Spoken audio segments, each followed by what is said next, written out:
La la la la la. Okay, warmed up. Let's get started. Hi, let's make this gorgeous ring. You thought you couldn't make such a complicated ring, and yet it's so easy. Let's get started. We're using a 1 millimeter copper wire. It's 50 centimeters long or 20 inches long. You cut one long piece and then wind it around your ring mandrel at the size you want. Wind 8 times around the mandrel, leaving fairly nice long tails. Not too long, but just enough to work with. If you're making a larger size ring, then cut a longer piece of wire.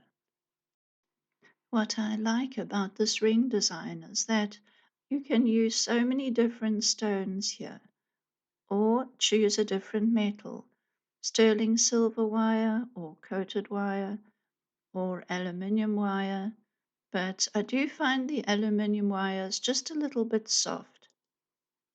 Here in South Africa, we don't have too many options in wire choices, but we make the best of it and we still make gorgeous jewelry. I had a little dilemma here because I couldn't quite make up my mind which stones to use on this ring. I first thought of citrine or moonstone, but none of them looked quite right with that broad band. And then I went on to the turquoise chips, and they were right. Strong color. Here we annealing the ends, the tails on the ring to make them easier for bending and wrapping around that band. It just makes it a bit easier because this wire that I'm using is quite hard. If you have a soft wire, you won't need to do this. I use my blowtorch and make sure it's on a surface that cannot catch fire, and just heating up those ends and putting a little bit of flame color onto the band as well. It looks so nice. And for a few seconds, heat the ends and then quench in cold water. Don't burn your fingers. Now the metal will be soft and nice to work with. Start with tail number 1 and slide on 2 of those very pretty chips.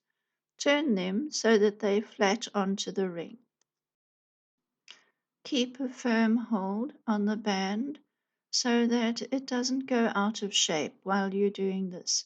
It's quite easy. You just hold on and at the same time keeping it all together, you slide on the chips and then take that tail over the band, round through and up to the top again.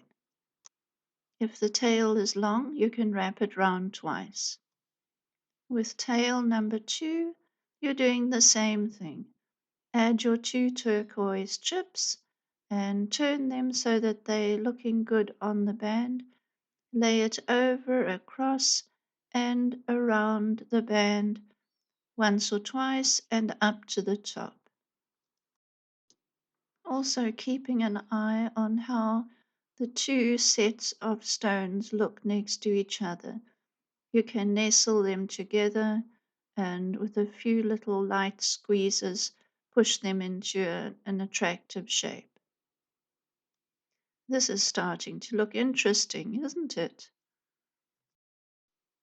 Tail number 1 now has 2 beads, copper beads, threaded onto it, and as I pull that tail across and to secure it, I check out how it looks. This is the main thing. I'm always amazed that we can take a few of these little bits and bobs and turn them into a gorgeous, textured, very complicated looking ring. So here the copper beads are on, and I'm taking that end, turning it into a pretty little curl, and then pull it and nest it into the gap between the two stones.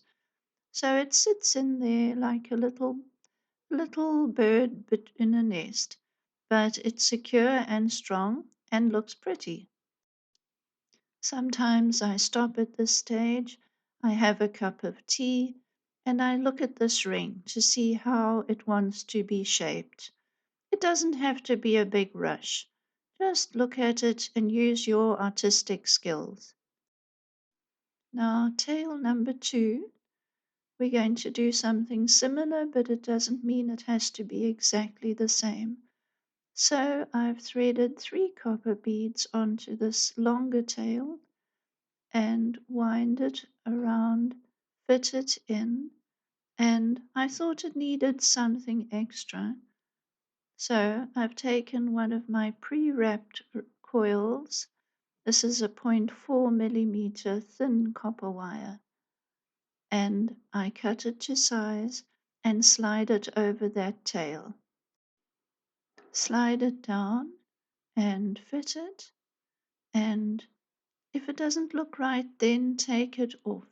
But I do find that these pre-wraps are such a good way to make a ring like this because you're not winding on the ring, and the method just saves a lot of time and bother.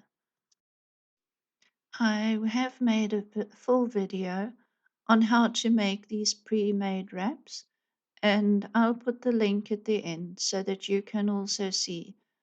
And they really are useful to just have a little jar of them, and you can use them, try them, and if they don't work with that design, then you can take it off. So here, once you've added the coil, I think it looks really good, and I curl the end to hold it on. It would fall off otherwise. And then take that little coil up and over and tuck it in. Just think of when you make a beautiful dessert and you're adding a cherry here and a few almond flakes there, and this is how you build a ring. You're looking at it, you're looking at it from all angles to see how does this look if I add an extra stone or a bead or a wrap or a texture. That's what it's all about. So you see, you're at the end of making this gorgeous ring, and you didn't think you could, and now it's done, and it looks so pretty, and far more complicated than you thought it would be. Thanks for watching, and let me know how yours turns out. I would love to know in the comments what you make. Bye bye.